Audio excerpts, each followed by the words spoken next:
Hello everyone welcome to our SRCC study channel. तो देखो आजकेर क्लासे आमरा आलोचना करब कि ना ब्लाड बायोलॉजी जो ब्लाड चैप्टार रयेछे से ब्लाड चैप्टार सम्पर्के अर्थात रक्त। एबार बोली जे अनेके जिज्ञासाबाद करबे जे सर ताहले एटा कोन कोन एग्जामे हेल्पफुल होबे। बोली देखो यदि हेल्पफुल बोली तो बायोलॉजी যে সমস্ত এক্সামে আসে বায়োলজি সেই সমস্ত এক্সামেই কভার করবে, কিন্তু অনেকেরই জিজ্ঞাসা বিভিন্ন রকম থাকে। তো তোমরা যদি জানতে চাও এএনএম জিএনএম এটার জন্য কিন্তু স্পেশালভাবে রয়েছে স্পেশিয়াল, ঠিক আছে, এএনএম জিএনএর জন্য কিন্তু স্পেশিয়াল। এইবার বলি এছাড়াও ডাব্লিউবিপিতে হেল্প হবে, কেপিতে হেল্প হবে, এক্সাইজে হেল্প হবে, জিডিতে হেল্প হবে, বিভিন্ন জায়গায় যেখানে যেখানে বায়োলজি আছে সেখানেই হেল্প হবে। কিন্তু বায়োলজির যেটা মেন রক্ত চ্যাপ্টারটা আজকে পড়াচ্ছি আমি, বিশেষ করে বায়োলজি যেগুলো আলোচনা করব সেগুলো কিন্তু মেনলি ফোকাস থাকবে আমাদের এএনএম জিএনএম, এই কথাটা মাথায় রেখো। কিন্তু তা বলে যে সমস্ত এক্সামে কাভার হবে না এটা বলা ভুল, ওই জন্য আমি বলে দিয়েছি ডাব্লিউবিপি কেপি এক্সাইজ জিডি সমস্ত জায়গায় কাভার হবে, কিন্তু এএনএম জিএনএম স্পেশালস। ওকে, তো চলো আর দেরি না করে ক্লাসটা শুরু করি।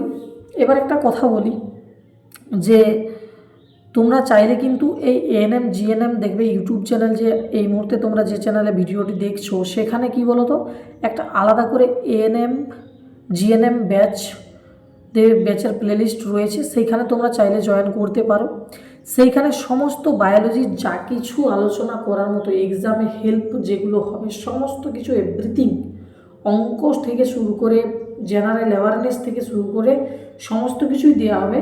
কিন্তু বায়োলজি দিয়ে আমরা স্টার্টটা করছি, আর বায়োলজি যেখানে যেখানে আসে সমস্ত জায়গায় এই চ্যাপ্টারের কাজে লাগবেই লাগবে, ঠিক আছে, কোনো চাপ নেই। চলো ক্লাসটা শুরু করা যাক। আর একটা কথা, তোমরা চাইলে টেলিগ্রাম চ্যানেলে যুক্ত হতে পারো, এসআরসিসি স্টাডি নামেই রয়েছে। আমি ভিডিওর নিচে ডেসক্রিপশন বক্সে প্রথমেই তার লিঙ্ক দিয়ে দেবো। তো তোমরা চাইলে আমাদের সঙ্গে সেখানে যুক্ত হতে পারো, বিভিন্ন রকম official notification, free study material বিভিন্ন রকম পাওয়ার জন্য সেখানে চাইলে তোমরা জয়েন করতে পারো, ঠিক আছে। তো চলো দেখা যাক কি বলছে। যে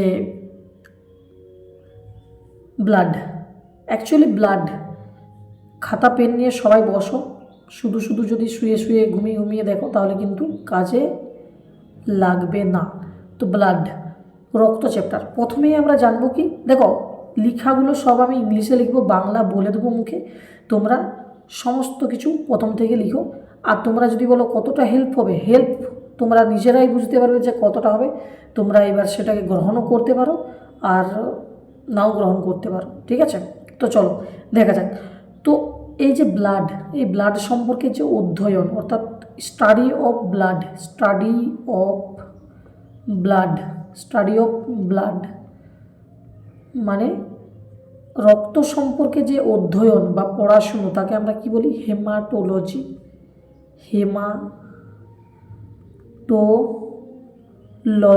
হেমাটোলজি।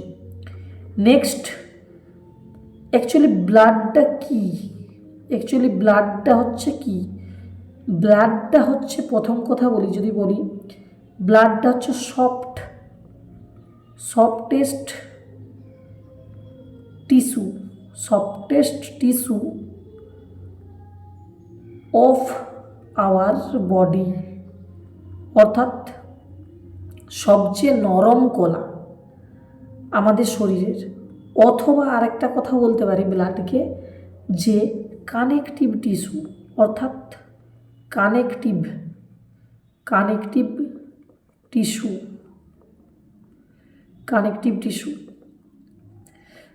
টিস্যু অর্থাৎ যোজক কলা।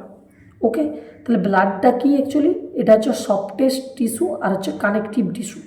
নেক্সট রইল কি না, এবার যদি বলি কালার অফ ব্লাড, এটা সবাই জানে কালার অফ ব্লাড, রক্তের রঙটা অ্যাকচুয়ালি কেমন হয়, কালার অফ ব্লাড রক্তের রঙটা হয় রেড, এটা সবাই জানে। কেন হয়, ডিউ টু হিমোগ্লোবিন।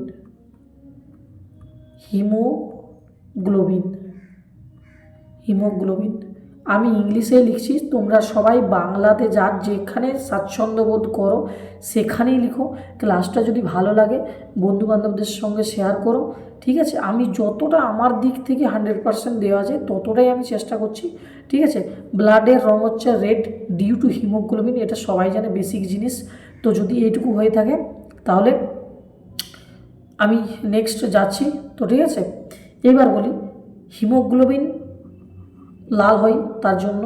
এবার বলি পিএইচ ভ্যালু, রক্তের যে পিএইচ ভ্যালু, পিএইচ ভ্যালু কত? 7.4, 7.4। আশা করি তোমরা সকলেই বুঝতে পেরেছো। আরেকবার রিকল করি, স্টাডি অফ ব্লাড হিমাটোলজি বলা হয়। ব্লাডটা অ্যাকচুয়ালি আমাদের শরীরের সবথেকে সফটেস্ট টিস্যু অথবা কানেকটিভ টিস্যু, মানে নরম কলা, এবং এটাকে আমরা যোজক কলাও বলতে পারি, যোগ কলা।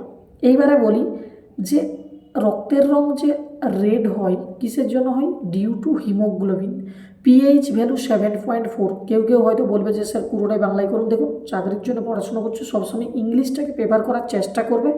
হ্যাঁ, এবার আমি মুখে বাংলা বলছি, তোমরা সেগুলোর সাথে সাথে তোমরা ওখানে যোগ করে নাও, ঠিক আছে। বেসিক জিনিস এগুলো। তোমাদের যদি পরবর্তীকালে ডিমান্ড খুব বেশি থাকে তাহলে পিডিএফ আকারে আমি বাংলায় করার চেষ্টা করব। কারণ কি বলো তো, গভর্নমেন্ট জবের জন্য যতটা পারবে ইংলিশ যদি প্রেফার করো সব থেকে তোমাদেরই উপকার হবে, ঠিক আছে। তো চলো, পিএইচ ভ্যালুর পরে আমরা কি জানবো রক্তের সম্পর্কে। পিএইচ ভ্যালু সম্পর্কে যেটুকু জানার আমরা জানলাম রক্তে। এইবারে আমরা জানবো ব্লাডের টেস্ট, অর্থাৎ টেস্ট বলতে এই যে রক্ত পরীক্ষা হয় এরকম টেস্ট নয়। অ্যাকচুয়ালি রক্তের স্বাদটা কীরকম, মানে যেমন যে কোনো আমরা খাবার খাই না, সলিড হোক লিকুইড টাইপ হোক, যে কোনো খাবার আমরা খাই, কিন্তু বিভিন্ন খাবারের বিভিন্ন রকম স্বাদ থাকে, সবার তো একই রকম স্বাদ নিশ্চয়ই নয়। তাহলে আমরা রক্ত যে পড়ছি, রক্তের স্বাদটা অ্যাকচুয়ালি কীরকম, টেস্টটা, ব্লাডের টেস্টটা কীরকম জানো তো? তুমি বলতে পারো অ্যালকালাইন, অ্যালকালাইন, অ্যালকালাইন টাইপ, ঠিক আছে, অ্যালকালাইন টাইপ। অথবা তুমি অবলিক দিয়ে বলতে পারো স্লাইটলি, স্লাইটলি, স্লাইটলি বেসিক। মানে যদি বলো মানে স্যার স্লাইটলি বেসিক মানে হচ্ছে তুমি সামান্য মৌলিক বলতে পারো, সামান্য মৌলিক বলতে পারো। আর অ্যালকালাইন মানে তুমি ক্ষারীয় বলতে পারো, ওকে। তো ব্লাডের টেস্ট হচ্ছে অ্যালকালাইন অথবা স্লাইটলি বেসিক, হয়েছে। এইবার এইবার আমরা জানবো কি রক্তের টেম্পারেচার সম্পর্কে। টেম্পারেচার, রক্তের টেম্পারেচার অ্যাকচুয়ালি হচ্ছে তোমার 38 ডিগ্রি, 38 ডিগ্রি সেলসিয়াস, অথবা তুমি বলতে পারো ফারেনহাইটে 100.4 ডিগ্রি ফারেনহাইট। এই হচ্ছে ব্যাপার। যদি ফারেনহাইটে আসে 100.4, আর যদি টেম্পারেচার আসে তাহলে হচ্ছে 38 ডিগ্রি সেন্টিগ্রেড। নেক্সট, তাহলে এর সঙ্গে আমি যদি বলি যে টেম্পারেচার তো আমরা ব্লাডের জানলাম, এবার আমাদের বডির টেম্পারেচার, শরীরের টেম্পারেচার কীরকম আছে বলো তো? শরীরের টেম্পারেচারটা আছে 37.2 ডিগ্রি সেলসিয়াস অথবা 98.4 ডিগ্রি ফারেনহাইট। এ হচ্ছে ব্যাপার, বুঝতে পারছো? ফারেনহাইট, ফারেনহাইটে 98.4 ডিগ্রি ফারেনহাইট আর 37.2 ডিগ্রি সেলসিয়াস। এই হচ্ছে ব্লাডের যে সমস্ত বেসিক যে জিনিসগুলো ছিল সেগুলো, ঠিক আছে। তো মোটামুটিভাবে এইগুলো সবই রক্তের সম্পর্কে বেসিক জিনিস, বোঝা গেল? তো এই পরে আমরা কি জানবো? এই পরে আসি কি না, এই পরে হচ্ছে আমরা জানবো কম্পোজিশন অফ ব্লাড, অর্থাৎ রক্তের যে গঠন প্রক্রিয়া। কম্পোজিশন, হেডিং করো সবাই, কম্পোজিশন, কম্পোজিশন অফ ব্লাড। তোমরা সবাই খাতা পেন নিয়ে বসো, ঠিক আছে, সুন্দর করে নোট ডাউন করো। দেখো তোমাদের এতটাই হেল্পফুল হবে না, তোমরা নিজেরাও হয়তো বুঝতে পারছো না এখন, এখন জাস্ট নোট ডাউন করো, পরবর্তীকালে তোমরা প্রত্যেক দিন পড়বে, ঠিক আছে। এবার বলি, কেউ কেউ বলবে যে স্যার রক্ত সম্পর্কে তো আরও ডিটেলস কিছু আছে। দেখো আমি যতটুকু বলছি ততটুকু তোমরা করো, তোমাদের এক্সাম, দেখো আমার দায়িত্ব যেটুকু স্টুডেন্টদের কাছে সেগুলো রিফাইন করে দেওয়া, রিফাইন। এবার বইয়ে অনেক জিনিস আছে যেগুলো হয়তো, অনেক জিনিস আছে বইয়ে যেগুলো কাজে আমাদের লাগে না, টিচারের দায়িত্ব সেগুলোকে রিফাইন করে স্টুডেন্টদের সামনে উপস্থাপিত করা, আর সেটা স্টুডেন্টরা গ্রহণ করা। যখন বেশি জিনিস তোমরা মাথায় নেবে তখন কিন্তু ঝামেলা হবে। তো দেখো কম্পোজিশন অফ ব্লাড অর্থাৎ গঠন, রক্তের গঠন, রক্তের দুটি পার্ট, একটা হচ্ছে কি লিকুইড পার্ট আছে, লিকুইড পার্ট যেটা থাকে 55 থেকে 60% প্রায় লিকুইড পার্ট, আরেকটা ব্লাডের যে অংশ সেটা থাকে সলিড পার্ট, সলিডটা থাকে 40 to 45 এইরকম। তো এই হচ্ছে ব্যাপার, সলিড এটা। এবার লিকুইডের মধ্যে যে থাকে তার নাম হচ্ছে plasma, plasma, plasma, plasma, plasma বাংলায়ও লিখে দিচ্ছি প্লাজমা, এটা হয়তো তোমরা নাম শুনেছ প্লাজমা। বলে দিই এই লোকটার কালার হচ্ছে ইয়েলো, পেল ইয়েলো, পেল ইয়েলো, পেল ইয়েলো মানে হচ্ছে ফ্যাকাশে হলুদ বর্ণ। আর সলিডের মধ্যে মনে রাখবে 3টা সেল থাকে, 3টা সেল। আমাদের লিকুইডের পার্ট হয়ে গেছে কভার, এবার সলিডের পার্ট 3টা সেল অবস্থান করে সলিডে। এক নাম্বার হচ্ছে আরবিসি, আরবিসির ফুল ফর্ম হচ্ছে রেড ব্লাড কর্পাসেল। সলিডের মধ্যে আমাদের রেড ব্লাড কর্পাসেলটা সবচেয়ে বেশি মাত্রায় থাকে, প্রায় 99% জায়গা অধিকার করে আছে এই লোকটা। নেক্সট হচ্ছে ডাব্লিউবিসি অর্থাৎ হোয়াইট ব্লাড কর্পাসেল। এছাড়াও আমাদের রয়েছে প্লাটলেটস, প্লাটলেটস। তো আমাদের কী কী রইল, আরবিসি গেল, ডাব্লিউবিসি গেল, আর হচ্ছে প্লাটলেটস গেল। এই হচ্ছে ব্যাপার, আমাদের কম্পোজিশন অফ ব্লাড হয়ে গেল। মানে তার মানে কি, ব্লাডের দুটি অংশ, একটা হচ্ছে লিকুইড পার্ট, একটা হচ্ছে সলিড পার্ট। যেখানে লিকুইড 60%-এর মতো থাকে, 55 থেকে 60, সলিড থাকে 45-40 এরকম পার্সেন্টেজ অনুযায়ী। লিকুইড পার্টে কে থাকছে, প্লাজমা। আর সলিড পার্টে থাকছে আমাদের কে বলতো, আরবিসি, ডাব্লিউবিসি আর হচ্ছে প্লাটলেটস। এগুলো সব আমরা ধীরে ধীরে আলোচনা করব, চাপের কিছু নেই, একটা ক্লাসে সম্ভব না। ধীরে ধীরে পার্ট 1, পার্ট 2, পার্ট 3, পিওয়াইকিউ সমস্ত কিছু আসবে, চাপের কিছু নেই। তোমরা দেখতে থাকো ক্লাস, তোমাদের ভালো লাগবে। যদি ভালো লাগে লাইক, শেয়ার অ্যান্ড তোমরা কোন কোন ভিডিওগুলো চাইছো সেগুলো তোমরা বলতে পারো কমেন্ট সেকশনে। ওকে, তো চলো, আশা করি এই পর্যন্ত হয়ে গেছে। দেখা যাক নেক্সট কি রয়েছে। নেক্সট কথা যদি বলি যে প্লাজমা, ঠিক আছে, রক্তের গঠন আমাদের হয়ে গেল। এবার হেডিং করো সবাই, প্লাজমা, প্লাজমা, প্লাজমা। যেটা আমি বললাম প্লাজমা, এটা আমাদের হচ্ছে part, car part, part of liquid, মানে রক্তের মধ্যে যে লিকুইড ভাগটা ছিল তার পার্ট হচ্ছে আমাদের এটা। এবার বলি, এটা তো 55 থেকে 60% থাকেই। ওকে, আশা করি বুঝতে পারছো। তো এইবার বলি যে আমাদের এইবার এর সম্পর্কে, প্লাজমা সম্পর্কে পড়তে হবে ধীরে ধীরে। তো প্লাজমা সম্পর্কে যদি পড়া হয়, কি পড়তে হবে দেখো।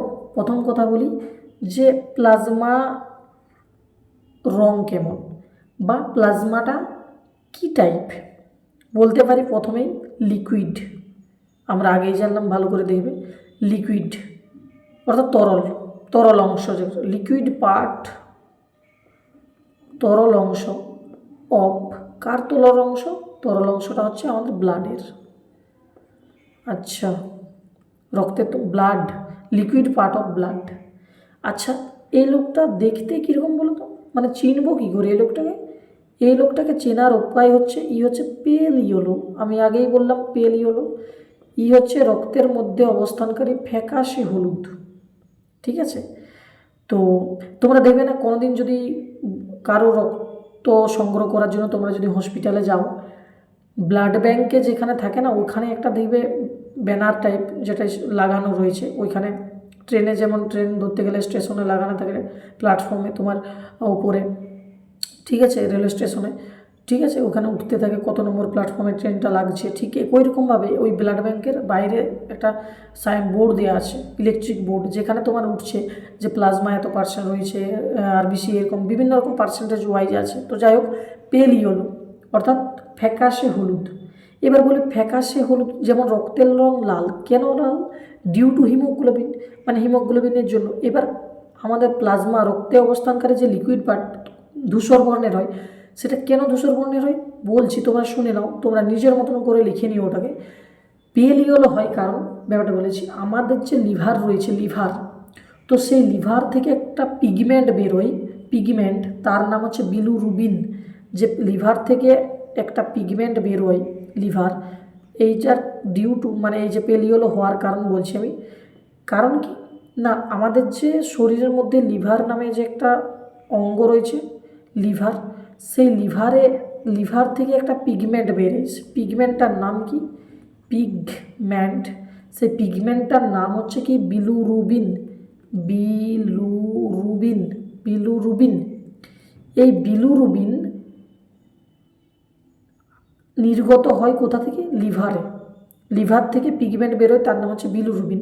এই বিলুরুবিন যখন প্লাজমার সঙ্গে মিক্স হয় তখন ওই প্লাজমাটার রং কেমন হয়, পেল ইয়েলো, ধূসর বর্ণের। নইলে কিন্তু প্লাজমাটার রং হোয়াইট হয়, বেসিক্যালি সাদা বর্ণের হয়।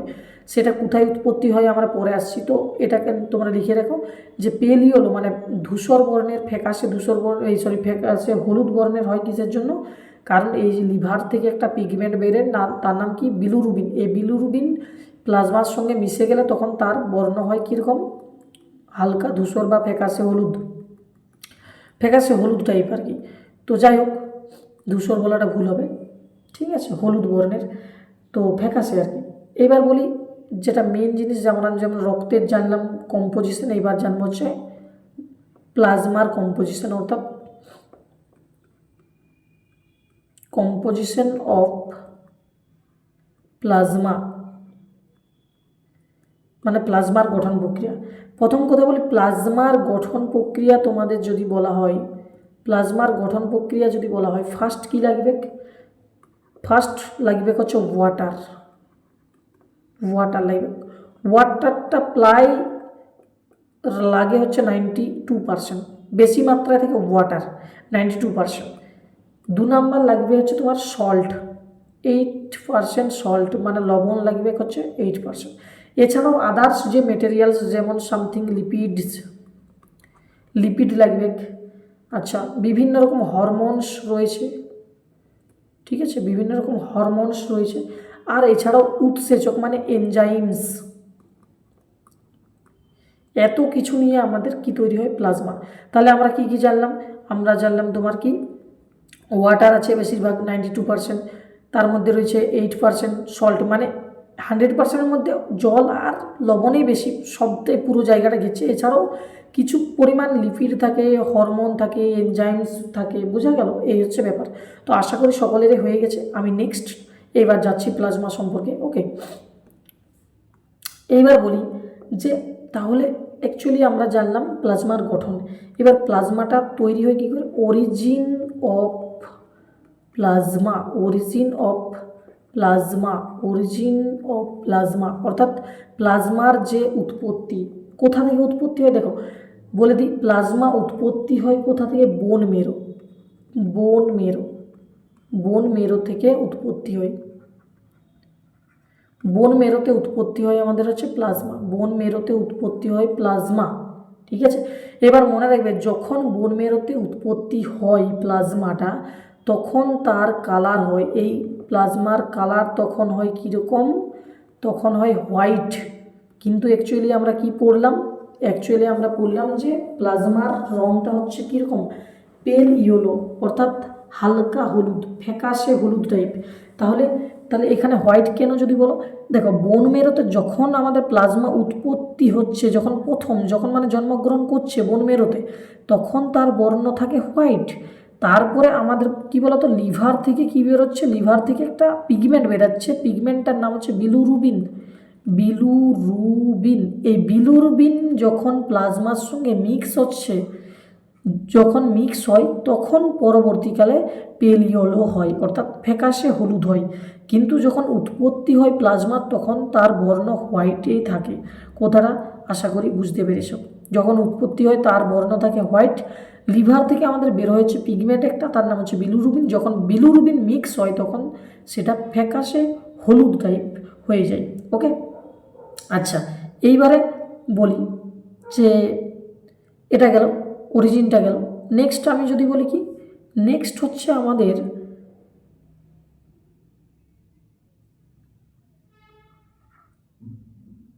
নেক্সট কি বলতো, নেক্সট হচ্ছে তোমার প্লাজমা। এই যে প্লাজমা যে আছে, প্লাজমাতে ওয়াটার তো নর্মালি তোমরা বুঝছো, ঠিক আছে, তোমরা জানো সকলেই যে ওয়াটার জল, কিন্তু এই যে লবণ বললাম, হ্যাঁ লবণ বললাম অর্থাৎ হচ্ছে সল্ট, প্লাজমা সল্ট, মানে প্লাজমার যে লবণটা ওটা কীরকম, কী কী থাকে, সেই লবণটায় কী কী থাকে।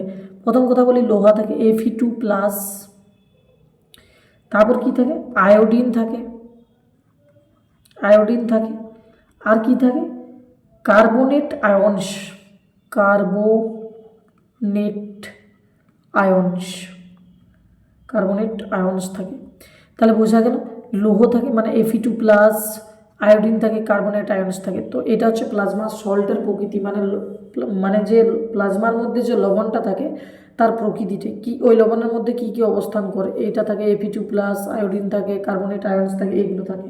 ওকে, নেক্সট আমরা জানবো কি প্লাজমা সম্পর্কে। প্লাজমার মধ্যে প্লাজমা প্রোটিন, প্লাজমার মধ্যে কিছু প্রোটিনও থাকে, প্লাজমা প্রোটিন, প্লাজমা প্রোটিন, তো সেগুলো আমরা জানবো প্লাজমা প্রোটিন।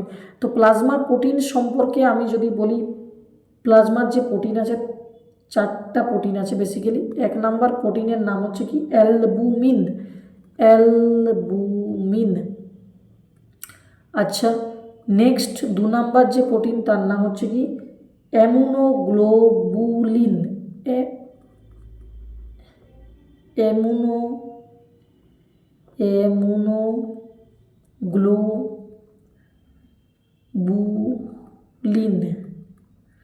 আচ্ছা, 3 নাম্বার বলি, 3 নাম্বার হচ্ছে থাকে কে না প্রথমবিন, প্রথমবিন।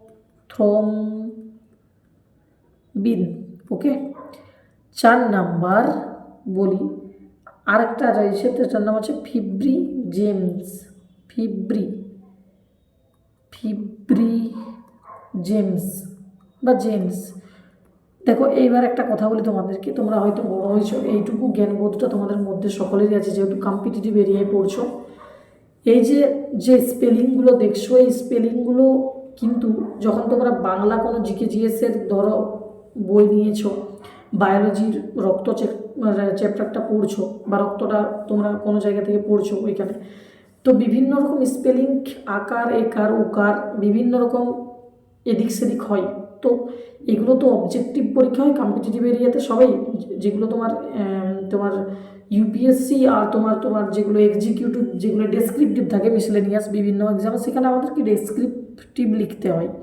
তো সেখানে তোমার অতটা অনেকটাই পারফরমেন্স দরকার বানানের ক্ষেত্রেও, কিন্তু এখানে বানান এদিক সেদিক টুকটাক হলেও ঠিক আছে। কিন্তু ব্যাপারটা কি বলতো, আমি বলতে চাইছি ইংলিশ ল্যাঙ্গুয়েজের যে স্পেলিং আর বাংলা ল্যাঙ্গুয়েজের যে তোমার বানানগুলো থাকে তরিতফাত অনেক হয়। কিছু জিনিস আছে যেগুলো বাংলাতে পাওয়াই যায় না, কিছু জিনিস আছে ইংলিশে পাবে, তুমি বাংলায় তো পাবে না ঠিকই। তো সেগুলো ওটাই বলছি, ইংলিশে তুমি সব কিছু পেতে পারো কিন্তু বাংলাতে অনেক কিছুরই অভাব থাকে। যদিও 52টা ওয়ার্ড নিয়ে বাংলা কাজ করছে, এরা 26টা নিয়ে কাজ করছে, তা সত্ত্বেও কিন্তু এদের সঙ্গে এরা পারে না। তো ছাড়ো, সেটাই বড় কথা। তো এইবার বলি কি না আমাদের প্লাজমার প্রোটিন সম্পর্কে হয়ে গেছে। তো অ্যালবুমিন আছে, ইমিউনোগ্লোবুলিন আছে, প্রথমবিন আছে, আর ফিব্রিজেমস আছে। আচ্ছা, নেক্সট আমরা জানবো কি না, নেক্সট আমরা জানবো তোমার যে ফাংশনটা কি, ফাংশন অফ প্লাজমার ফাংশন জানবো। প্লাজমার ফাংশন কি, প্রথম কথা হচ্ছে প্লাজমার ফাংশন যদি বলি ফ্লুইডিটি।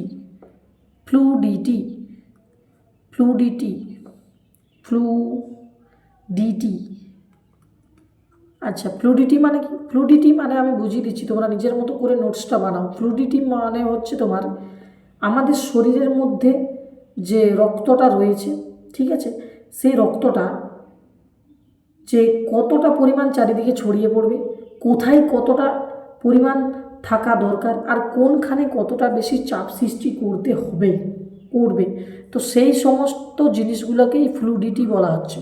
মানে এই যে প্লাজমার কাজ কি, ফ্লুইডিটি মানে কোনখানে কতটা চাপ প্রয়োগ করতে হবে, কোনখানে কতটা পরিমাণ দরকার, কোনখানে কতটা রক্ত মানে জমা হয়ে থাকবে, ব্রেনে এতটা, এই রকম সমস্ত কিছু, ব্রেনে এইখানে এতটা থাকবে, এইখানে মানে এই অঙ্গের জন্য এতটা, এইখানে এতটা, শিরা ধমনীতে এতটা, এরকম বিভিন্ন জায়গায় যে রক্তের যে একটা সংঘবদ্ধতা বলতে পারো, বা রক্তের যে মানে অ্যাকচুয়ালি রক্তকে পুরোটাই কন্ট্রোল করে প্লাজমা, হ্যাঁ এই মানে পুরোটাই। আচ্ছা, ওটাকে ফ্লুইডিটি বলা হচ্ছে। 2 নাম্বার বলি যে ট্রান্সফরমেশন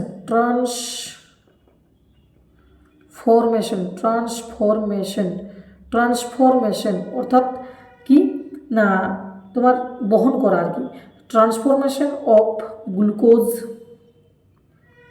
গ্লুকোজ আচ্ছা এনজাইমস এছাড়াও তোমার হরমোনস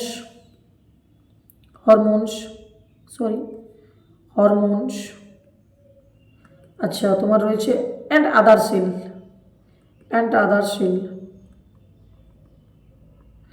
মানে বলতে চাইছে ট্রান্সফরমেশন মানে শরীরের বিভিন্ন স্থানে যে আমাদের এই যে তোমার গ্লুকোজ দরকার, তোমার বিভিন্ন হরমোন যেগুলো আছে, তারপর তোমার বাকি যত সব জিনিস আছে আর কি, এনজাইমস উৎসেচকগুলো, তো এই যে প্লাজমা রয়েছে এই কী করে না বিভিন্ন জায়গায় বিভিন্ন সেলের দিকে পৌঁছাতে, কোষের মধ্যে পৌঁছাতে কে এই প্লাজমাই কাজ করে, ট্রান্সফরমেশন করে পুরো তোমার রক্তটাকে বহন করার জন্য। আচ্ছা এই প্লাজমার কাজ ওটা। আচ্ছা নেক্সট কাজ যদি বলি 3 নাম্বার কাজ হচ্ছে কি, 3 নাম্বার কাজ হচ্ছে এটা এক্সক্রিটরি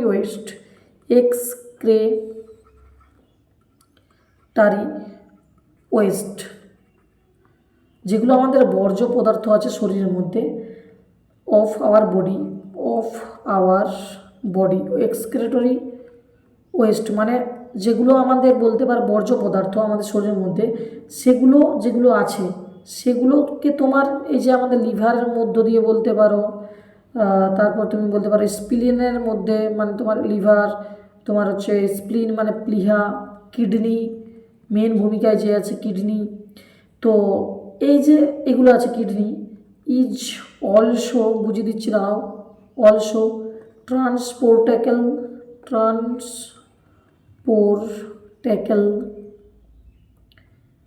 থ্রো প্লাজমা। মানে বলতে চাওয়া হচ্ছে যে কি আমাদের শরীরের সমস্ত যে জিনিসগুলো আছে বর্জ্য পদার্থগুলো সেগুলো বিভিন্ন অঙ্গ প্রত্যঙ্গ যেমন হচ্ছে কিডনি বলো, আমাদের স্কিনও বলতে পারো, এই কারণ ঘাম বের ওইটা দিয়ে মানে ওই ঘামের ছিদ্রগুলো দিয়ে স্কিনের মানে চামড়ায়, তো যাই হোক বিভিন্ন অঙ্গ প্রত্যঙ্গের মধ্য দিয়ে সেগুলো নির্গত হয় বাইরে বের হয়। তো সেই যে জায়গাগুলো যে তোমার বর্জ্য পদার্থ যে বেরোবে, তো এই যেমন কিডনি ভূমিকা পালন করে বাইরে বের করানোর জন্যে মলমূত্র সে যাই হোক, তো এই যে কিডনি বের করবে সময় মতো প্লাজমায় কী করে সময় মতো ওই যে ওই স্থানে মানে পৌঁছানোর দায়িত্ব হচ্ছে প্লাজমার। কিডনি যে বের মানে সাহায্য করছে এক্সক্রেটরিতে অর্থাৎ বর্জ্য তোমার ওই যে সমস্ত জিনিসগুলো আছে সেগুলোকে বাইরে বেরোনোর জন্য, তো তার আগে পর্যন্ত সেই স্থানে নিয়ে যাওয়ার জন্য কে কাজ করে, প্লাজমা কাজ করে। তার 3টা কাজ বুঝতে পেরেছো। এক হচ্ছে কি ফ্লুইডিটি মানে তোমার বললাম কোনখানে কতটা চাপ সৃষ্টি করতে হবে, কোনখানে কতটা পরিমাণ থাকা দরকার, কোনখানে কতটা মানে তোমার জমা হয়ে থাকবে বিভিন্ন রকম বা কতটা ছড়িয়ে পড়বে চারিদিকে, এটা হচ্ছে ফ্লুইডিটি 1 নাম্বার প্লাজমার কাজ। 2 নাম্বার কাজ হচ্ছে যেগুলো আমাদের এক্সক্রেটরি যে ওয়েস্ট আছে তোমার মলমূত্র যাই বলো না কেন ঘাম, সেগুলো যে বিভিন্ন অঙ্গ প্রত্যঙ্গের মধ্য দিয়ে বের হয়, তো সেই জায়গাটাকে পৌঁছানোর যে দায়িত্ব সেটা প্লাজমা করে। 2 নাম্বার এক্সক্রেটরি ওয়েস্টগুলো যেগুলো আছে ওগুলোকেও এক্সক্রেটরি ওয়েস্ট। আচ্ছা তারপরে আমাদের যে 3 নাম্বার কাজ সেটা হচ্ছে কি 3 নাম্বার যে আরেকটা কাজ বললাম কি না ট্রান্সফরমেশন অর্থাৎ আমাদের যে শরীরে তোমার গ্লুকোজ এনজাইমস হরমোনগুলো দরকার সেগুলোকে কি করছে বিভিন্ন স্থানে বহন করে নিয়ে এসেছে। এই 3টাই মেনলি কাজ ট্রান্সফরমেশন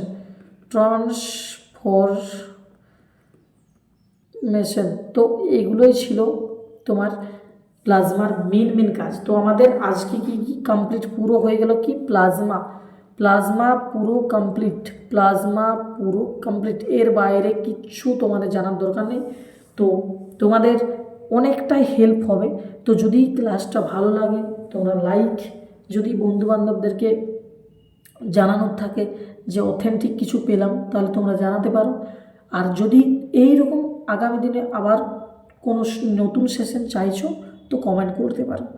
এই ভিডিওতে এই পর্যন্তই, নতুন কোনো একটা ক্লাসে আবার তোমাদের সঙ্গে দেখা হচ্ছে। চলো।